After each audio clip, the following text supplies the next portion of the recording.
Vivre dès maintenant dans la vie éternelle. Méditation abrégée français.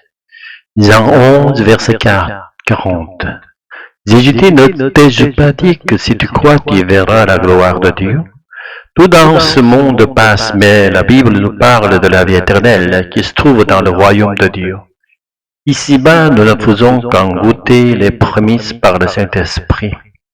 Le chrétien n'a donc pas pour tâche première d'imaginer l'au-delà, mais de vivre dès maintenant la vie éternelle dans l'esprit.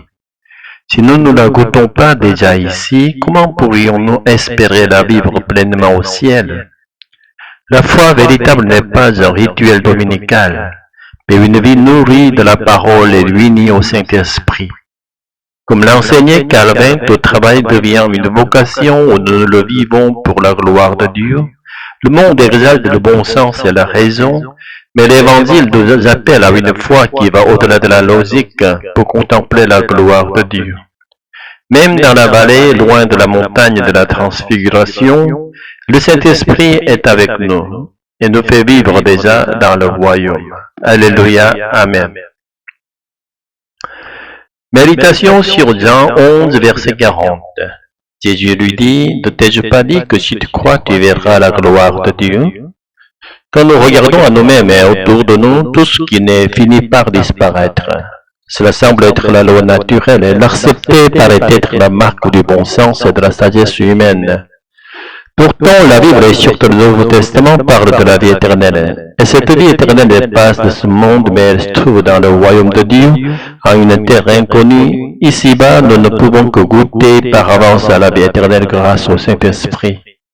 Et ici, la tâche essentielle du chrétien n'est pas d'imaginer cette vie éternelle du futur, mais de l'expérimenter dès maintenant dans l'esprit. Si nous ne goûtons pas déjà ici-bas cette vie, et si nous n'y croyons pas, comment pourrions-nous participer à la vie éternelle promise?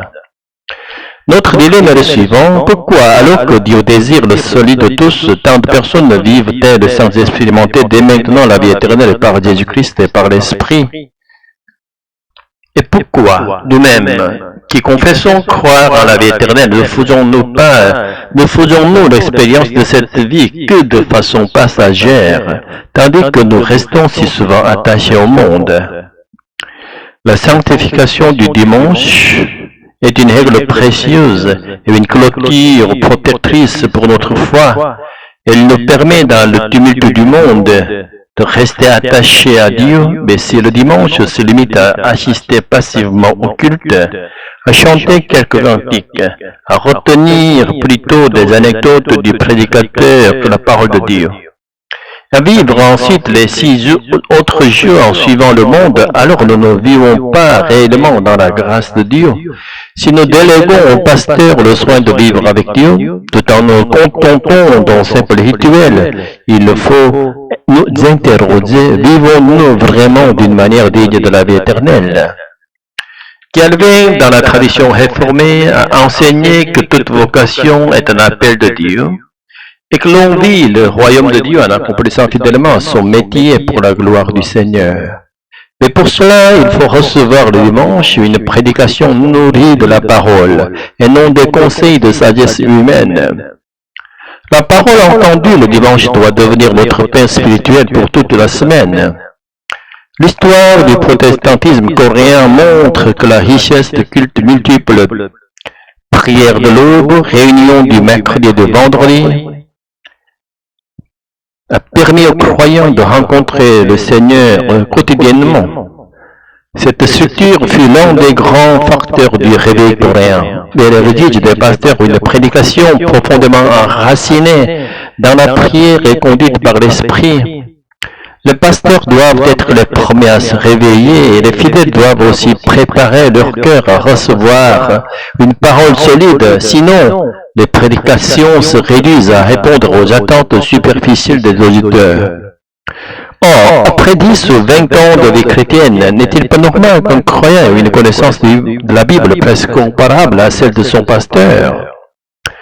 Notre foi n'est pas aveugle, mais elle est foi en la parole de Jésus-Christ. Comment pourrions-nous espérer la vie éternelle si nous ignorons les Écritures qui témoignent de Jésus et de la vie éternelle? Nous vivons dans un monde qui exalte le bon sens, la raison et la sagesse humaine. Mais pour voir la gloire de Dieu, nous devons garder une foi qui dépasse la simple rationalité. Pour cela, nous devons accueillir la parole et l'esprit dans nos cœurs. Le monde rejette l'esprit comme une illusion et c'est pourquoi il n'a pas de place pour lui. Si l'on nous demande de choisir entre la richesse et Jésus, et que nous préférons l'avoir matériel plutôt que de suivre, alors nous ne valons pas mieux que le jeune homme riche de l'Évangile. Mais si nous faisons de la parole notre nourriture quotidienne et vivons en communion avec l'Esprit, alors il nous conduira au-delà de notre logique vers Jésus, le chemin du salut éternel. Et même si nous n'avons plus aucun espoir dans ce monde, cela doit être pour nous un sujet de gratitude, car c'est peut-être là le véritable commencement de la vie éternelle. Nous ne pouvons pas toujours rester sur la montagne de la transfiguration. Nous devons redescendre dans la plaine, dans ce monde dominé par les esprits du siècle. Le monde tentera de nous persuader que ce que nous avons vu de la gloire de Dieu n'était qu'un rêve. Mais Jésus, pour nous, est allé jusqu'à la croix. Il est ressuscité, monté au ciel. Il a envoyé le Saint-Esprit dans nos plaines. Dès lors que nous soyons sur la montagne ou dans la vallée, nous demeurons dans le royaume de la paix éternelle. Aujourd'hui encore, là où chacun se trouve, puissiez-vous vivre déjà dans ce royaume. Alléluia, Amen. Prière finale. Seigneur Jésus, aide-nous à croire pleinement en ta parole et à expérimenter dès aujourd'hui la vie éternelle par ton esprit. Que nous ne soyons pas seulement spectateurs de la foi, mais que nous vivions dans ta grâce, dans nos maisons, nos métiers et nos relations quotidiennes. Remplis-nous de ton esprit, afin que, même au milieu des défis et des distractions du monde, nous demeurions attachés à toi et que ta gloire soit révélée en nous. Alléluia, Amen.